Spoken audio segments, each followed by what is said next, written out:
Joe, why don't you talk to us about board games, which are all very excited to listen. Yeah, Yeah. of the four people here, I'm the only person that extensively, yeah, I mean extensively, enjoys and plays board games. I have my Yeah. own board game group that I play a lot of games with. So I have held like one game in particular for about a few years now. It's my favorite board game, which was Star Wars Rebellion. Yeah, and I hopefully I'll be able to pitch in a little bit here because I've played Yeah, it a few times. yeah. But right now I played a game. I played two games of this game, uh, a few weekends ago, and I finished the first game. It's like I want to play that again. I finished the second game. It's like I want to play that again. This game's really fun. That game is Spirit Island, and I heard for a long time this game was really good. I just never bought it because I think the box art is ugly as fuck. Ew, Um, it's That's uggo. fair. yeah. So I was just like, that looks cool, but I just don't really want it on my shelf. Or I'm glad that people think that's a good game, but I just don't want it on my shelf. So I'm going to. Oh, I don't want to save an image. I'm going to start off with describing Star Wars Rebellion. So Star Wars Rebellion is a Star Wars game. Obviously, it's an asymmetrical board game in which there are two teams that are trying to achieve two different goals. There's the Empire team, the Rebellion team. Bradley has played this before, but not with me. The Empire team, actually, the Rebellion team is trying to successfully do a bunch of secret objectives across the board. They range from things like liberating a planet, blowing up a Star Destroyer, blowing up the Death Star, stuff like that. And they have to accumulate enough points that incites a rebellion across the entire like galaxy, Is essentially. this a hidden role game? No, I'll get to that in a second. Um, so that is their that's their objective. They have these like series of they have this deck of objectives that they have to go through and try to complete. The Empire is trying to find a hidden rebel base and blow it up.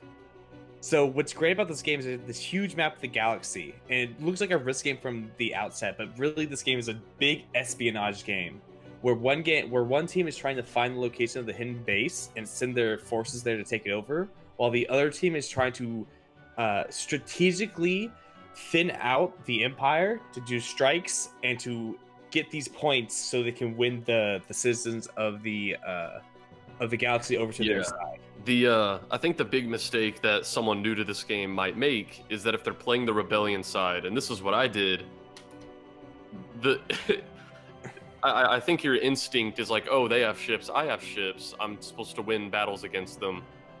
And obviously, if you're in a battle, you want to win it. But as the rebellion, you shouldn't be trying to pick fights. Yeah. You will lose because the empire starts off way The- more powerful. So to give you an idea, the rebellion starts off with three basic troops, two like land speeder things that like wrap the cords around the AT-ATs in Empire Strikes Back, one large ship, a transport ship, and two X-wings and two Y-wings. The Empire starts with about 12 stormtroopers, um, 3 to 4 transport ships, 3 to 4 Star Destroyers, and the fucking Death Star. Oh. So, and the Death Star can and will blow up planets. Like that is a mechanic that will happen. Like you can just straight up like walk up to a planet. It's like I'm gonna blow it up now, and the planet's deleted and everything on it. So what I love about this game is that you have the way that you make moves in this game is you have heroes, and you use these heroes to place them on the board, and they carry out secret missions.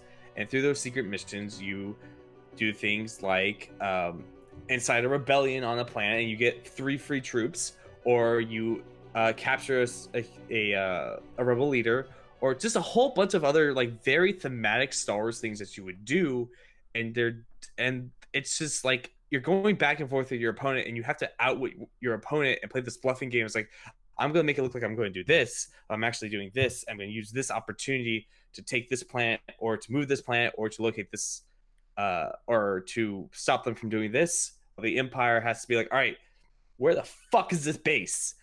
Like they have to go planet to planet and like use other espionage clues to find this planet. That's kind of the hidden role mechanic of like we put at the beginning of the game, the rebel player picks up a card that has the base on it, and then that's the base for the whole game until they decide to move it. And moving the base is a pain in the ass. so they don't ever want to move it. And it's the only big thing about this game is one, it takes forever to set up if you don't have it like pre-set up in the box, and two, it takes a very long time to play. It's about 2.5 to 3 hours. I've never played a game under 2 hours. So I really like the game a lot. I played Spirit Island the other day, and I fell in love with this game immediately. Its premise and its mechanics. So the premise of the game is that there is an island, and there are people coming on to colonize the island. You are not the colonizers. You are the spirit gods that live on the island, and you have to drive the colonizers off of the island. Ooh, that sounds like a pretty cool premise. So yeah, so it's you and up to three other players, and you have to basically work together to like kill off these invaders or to wash or like destroy their cities and towns. And there's like a whole bunch of different like spirits you can be. Like there's like the shadow fire spirit that's really good at like causing fear and like picking off like uh individual like dudes. There's the beast spirit that uses the packs of beasts to, like roam around the island to like kill people and take over cities. There's the ocean spirit that just literally like has a high tide and low tide mechanic, which is super fun to play with. Ooh. Like there's just each of these spirits. There's like 12 spirits in the box. They each play incredibly different, and it's extremely hard to win by yourself, and you have to work together as a team to wipe out these invaders. It's 100%. How long? How long? We played one game that was like the regular game that took about an hour to an hour and a half. Then we played a game with a few more difficulty modifiers, and it took about 2 to 3 hours, I think, to play. And each person controls a spirit. Y'all switch off on controlling the spirits. Each person controls a spirit. So like, and your spirit has its own stat card. It has its own like special abilities it could do, and like you gain more abilities throughout the game.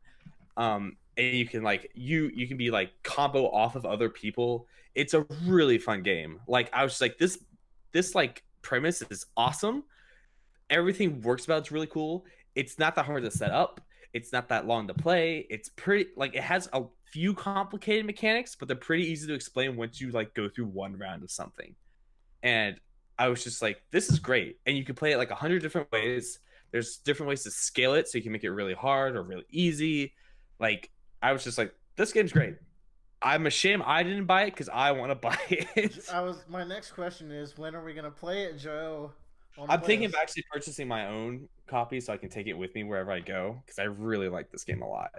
The one thing I like about both of them is that in both games you have to really think out what your move is going to be a few steps ahead in the board game, and that happens in a lot of board games. But this one really is like, if we're not careful, you can really screw yourself. But I just love it because you can really, there's that sense of like feeling connected to this player or this character that you're playing. Like I talked about in our Runeterra talk, where one of the reasons I don't like Runeterra is because I don't feel connected to any of the cards I'm playing with. But in the Spirit Island, like, oh, I'm the ocean man. I can only touch the ocean and the coastal seas, but hey, those are mine, and I'm going to defend them as much as I can. But so if I have to choose, here's the other thing. Spirit Island is about, I think, like $60 with its expansion. Rebellion is $100 base.